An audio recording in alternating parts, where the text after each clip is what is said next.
Welcome to episode 6 of Brokers and Booze. My name is Bill Yates with Sands Realty. Off to my left. My name's Chris Ward with Eagle Realty. And I'm Nick Sowers with Each Connection Realty. And today we are trying a local distillery. It's 1233, and it's one of their gins. Somehow we got a batch 1 bottle. Batch 1. Because 1233 is like really brand new to our area. It really is, and we actually know the family that owns it. I know we did a company event at 1233 Distillery, which was really cool. Did the tour and a tasting. They have a real neat setup. They got a speakeasy, like a hidden room, and all kinds of stuff. So big shout out to 1233. I'm excited, and I'm not a gin drinker. I can tell you this, I'm not either. You're not a gin drinker. I'm not. I'm a vodka martini. But I can tell you with martini. I can tell you with this gin. I remember when I did the tour and they told us about it. It's like it's not a heavy gin. It's not pine needle flavor. What they did, and I'm not sure what they pulled out of it or what they didn't put into it, but it's more of well, we're gonna find out. We just broke the bottle. This is and you're shaking it up. The concoction I made is the gin, a splash of vermouth. These guys don't like the dirty olives, so we're gonna pour them simple. And I've already added the olive to mine. Bill's got extra dirty in this one. In general, in Bill's life is he does not mind the dirty. Getting a little extra dirty. Did we say this is called JoJo gin? JoJo gin. JoJo batch 1. I have never had a gin martini. I'm not a gin drinker. I've tasted their gin, and I agree. I've tasted their gin as well. For non-gin drinkers, it is a softer gin. It's a great starter gin. With the lemon. Oh yeah. Look at the lemons on the back table. Chris is making a disappearance right now to grab us some lemons. So. Oh, and look at the dirty. Here we go. Oh, thank you, Chris. Sorry, I don't mean to put. So for my bartending days, I made these, but I never drank them. You wanna twist? Yeah, do a little twist, and then a little drop. A little twist, a little drop, a little slide around the rim. Ooh. Drinking martinis, gentlemen. This is way more classier than classy. Cute and classy. Brokers and Booze has been, so.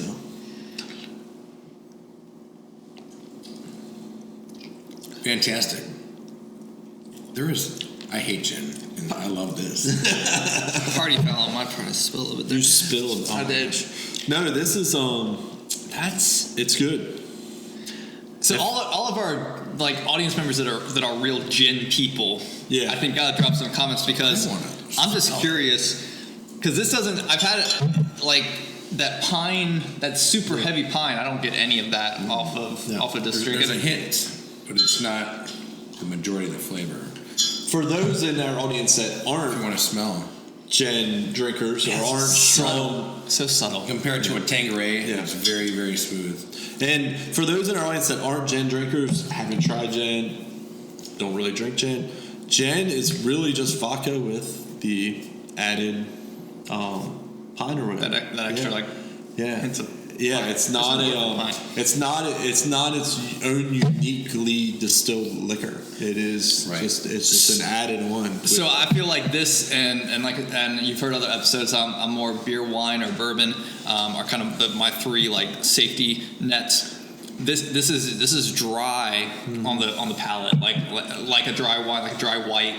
On it, is that the vermouth, or do you think is that the gin by nature? It's probably, for the martini standpoint, it'd probably be the combination of both because there is a dry vermouth there. Yeah, and there's a little hint of rubbing alcohol. It just tastes like alcohol without the burn. No, that's what's funny. It's like that alcohol on the front, like a true liquor on the front, but not the burning sensation. Would you like a shot of it? No.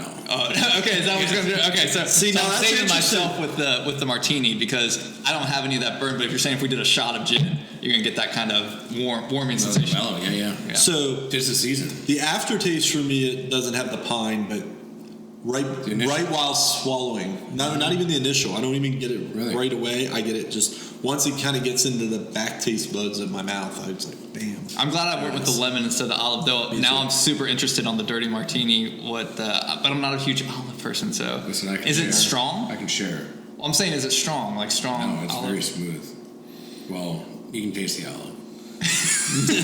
All right. We don't always share drinks, but sometimes we do. Hey, you know, Good thing it's is a taste test. Good thing is we keep the. Oh no, I can't do that. That's horrible. That's horrible. Holy crap! So this gin is it's a 94 proof. Oh, excellent. So I don't think you have to worry about catching anything from Bill. It's killed. No, I'm saying olive. Oh my gosh. Good point there. I can eat olives on and salad and on pizza, but dude, that was bad. Yeah, I'm not trying that. Wow. Let's just go ahead and go. After your reaction, I'm toast. No, This is much better. I would go with the lemon. I'll go with the lemon twist. No, I don't think I can do the lemon. Too much? Too citrusy? Just kidding. I'm sure you can do anything. All right, what's our topic for today's boys in the real estate industry? All right, today we're going to, really the topic when it started as brokers open houses, and then we will go into a discussion about open houses. But really it's like should you do them in your market? How to make them successful? That's kind of where we're going down the path. So let's just start simple. Have you guys hosted a broker's open house? It's been years.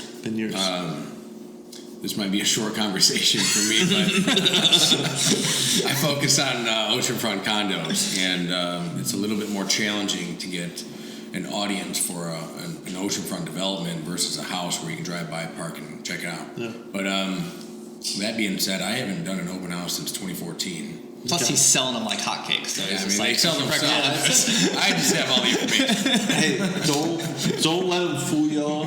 He's like, these things sell themselves. He just sells the lifestyle. Yeah, lifestyle. I've done a host over the last 16 years of broker open houses and regular open houses. I think, like you said, the leading with the question of like how to make them successful. I actually think the prequel question of that is, are open houses and broker open houses still relevant, and can they still be successful in our current culture and market in the industry?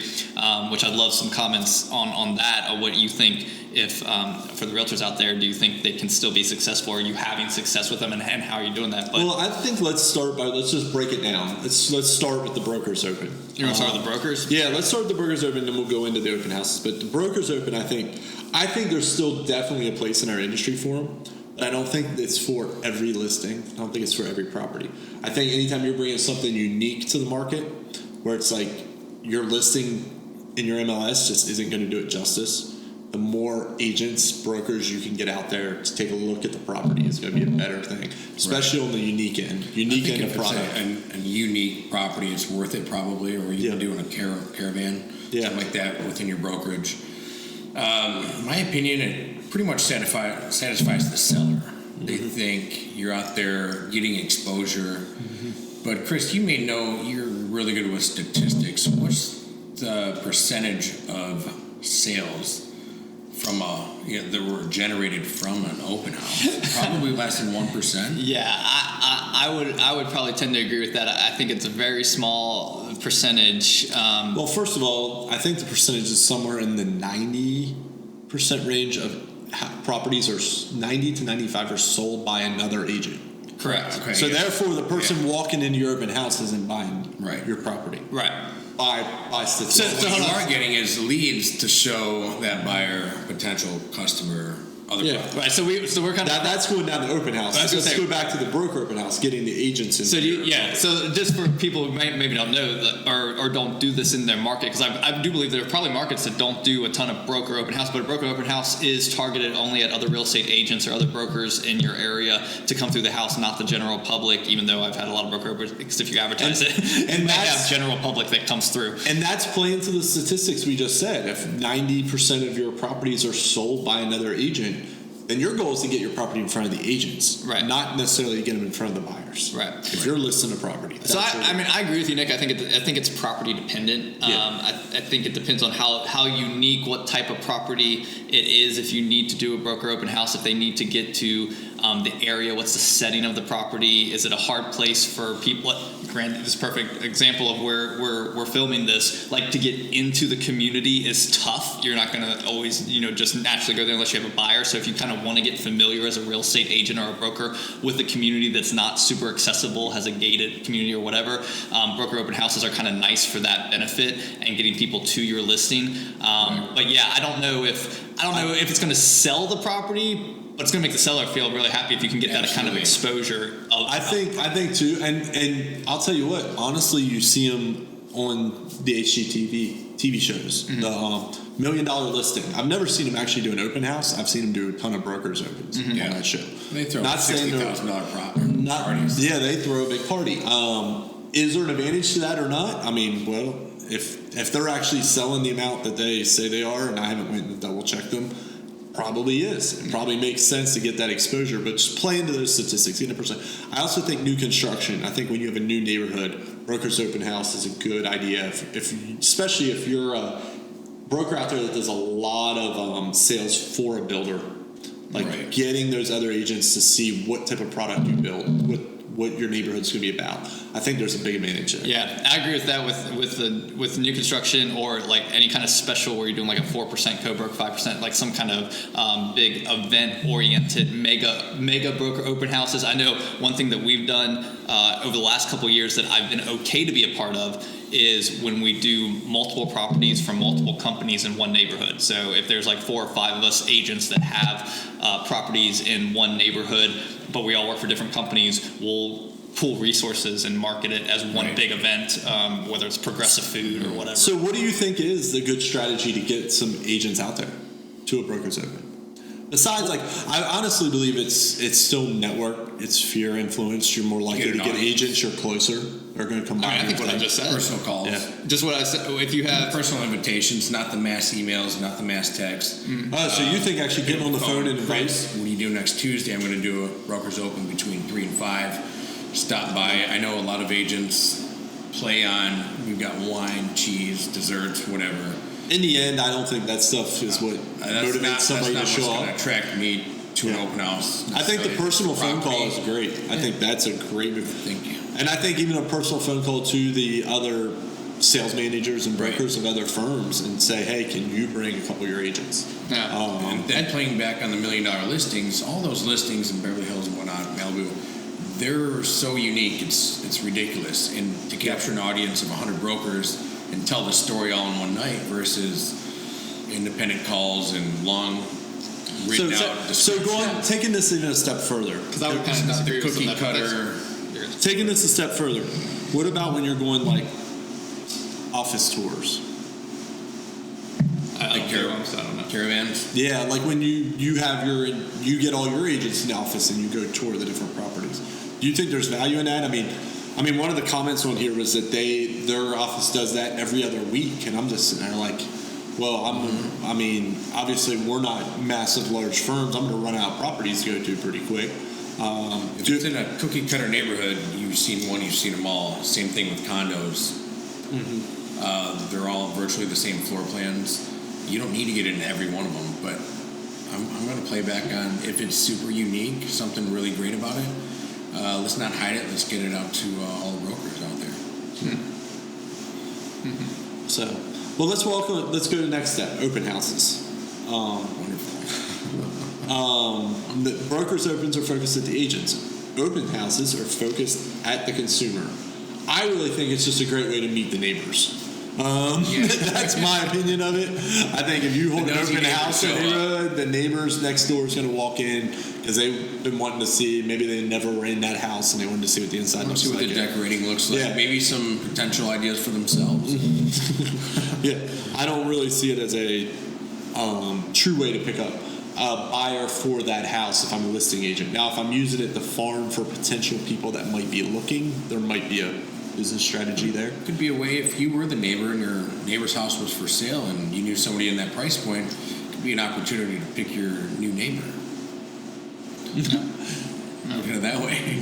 I think there's a lot of detriment that open houses have actually got a huge bad publicity rap over the last 4 to 5 years, from safety concerns to the actual sellability of the property to sellers' perception from shows, not $1 million listing, but there are a ton of real estate shows over the last half decade that have built the premise that if you do one open house, you get 3 offers that day, and that's just not the normal case. And yet sellers come with that perception if you do open houses. So there's a mixed bag when it comes to public open houses, I think, of opinions out there of whether agents are successful or not with them in today's current culture. And but go back to brokers, kind of same way. I see value in the mega marketing, pull resources, try and make it more of an event than just a one-off routine thing to unique properties that you don't always have access to unless you have a buyer looking for that. So buyers and just even regular public open houses, like if you can have a bigger event, mega open houses are a ton in the real estate coaching. If you watch Tom Ferry, Mike Ferry, like they talk about mega open houses as the way to go versus just a one-off open house, making it more of an event. Nick, I know you said that kind of stuff doesn't draw you food and wine, cheese, and that kind of stuff. But there are, when I've seen $500 giveaway, that's actually going to pique my attention. Like a TV giveaway, yeah. So, but you got to do that in the mega capacity because you need the budget to you need a shared budget to kind of, if you can share costs with 3 other agents for 3 different homes, like that makes more sense. I think, if you have a community and you can pull with the other listings in that community and do a mega, like with Chris, event-based. I think it's event-based because I'm going to level with any agent out there that hasn't done an open house. A lot of times open houses are very boring. I mean, I've sat in multiple open houses. No one. I'll be honest with you, Chris. You did do a mega open house, and I kind of piggybacked on that a little bit with one of my agents. And to be honest with you, I would have never gone to any of your open houses unless it was part of that full mega deal, like the whole experience. Yeah, but I don't want. What property did you go to? I don't remember. I don't want an agent out there, especially a young agent that might be watching us, to think for a second open houses are my way to success, because I do not believe that. Well, I don't believe that. You don't, because you're actually. You're not actually doing it. That ain't gonna lead to success.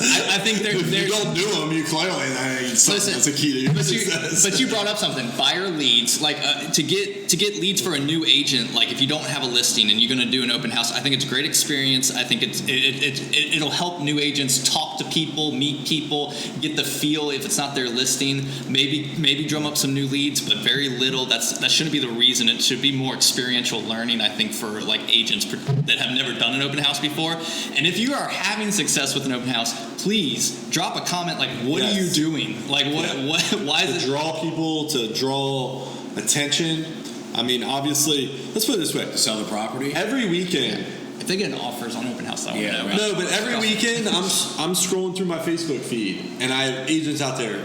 Oh, open house today, stop by. Open house today, stop by. Dude, that's noise. Scroll right past it. I don't even read to see what property it is. Sometimes I open up Facebook just to clear out the notifications. Yeah, I mean, like, guys, I'm not looking. I just think it's too much flooded. Like, I think if you are having an open house, find a way other than social media to advertise your open house. Because I think right now it's so noisy. Wait. In addition to it, because I will say where I've gotten most exposed personally over the last couple of years, if you are going to advertise your open house on social media, do a live video. Talk, look in on the property, do a walkthrough tour. Like, if you're going to use social in that way, do something where it's going to make you stop for a second and look. I agree that it goes back to the whole. I think the theme we're seeing is unique. And then know the brokers that primarily sell in that area, options, the community. Pick up the phone, call them. They probably have your buyer. Yeah. And I think that personal touch, and I'm going from experience. When I get a phone call and someone invites me to the open house, it's really hard to reject them at that point. So you feel obligated to show up. It's a lot easier than deleting an email, a text message, or ignoring some other post somewhere else. Plus, if you do it that way, you talk about phone call. If you do mega, you are connecting other people's spheres. Like you said, you came to mind because somebody else, like another agent. Like if you can cross-pollinate with other people's networks, then it creates a little bit of value for people to come. But I'm super interested. If anybody is like the Property Brothers and you have one open house within 2 days of listing the property and you got 3 offers from it, I need to know. I want to know what you're doing to get that exposure. I also just want to know if you're doing one-off open houses and getting large broker engagements, especially broker opens. For the broker opens. And if you're getting them to come out and you're not doing the personal phone call or not have that sphere of influence and you're still getting people out, please drop that in the comments. Yeah, we'd be highly entertained. And it's just the same brokers showing up at every for one. the cheese and wine, or are they actually bring in buyers? Yeah. Not even if they're bringing buyers, this is the same ones that show up every time, but they've never sold your property. That's right. and I do want to come back. I think this would be another episode. I think it could actually be a topic about the caravan thing, because I've actually had agents recently, and I know that caravans are like looking at new listings inside the company. It's been hot topic. I think we need to talk about that at some point. Well, we'll touch on that briefly right now. Because it's a little different than open houses. It's absolutely a little different, but I think that's more brokerage culture and community. And it's less to do with like dual agency. That's a really good way to get both sides. Yeah. Exposure. Yeah, because you are usually caravan. If your market allows dual agency, because there are states out there that don't allow it now. Yeah. We can keep them as customer transaction. Yeah. Interesting. All right, guys. Well, we enjoyed some martinis, a little more classier than classy. some possible other brokers and booze. So cheers. Cheers. Keep it classy. Keep on drinking. We will.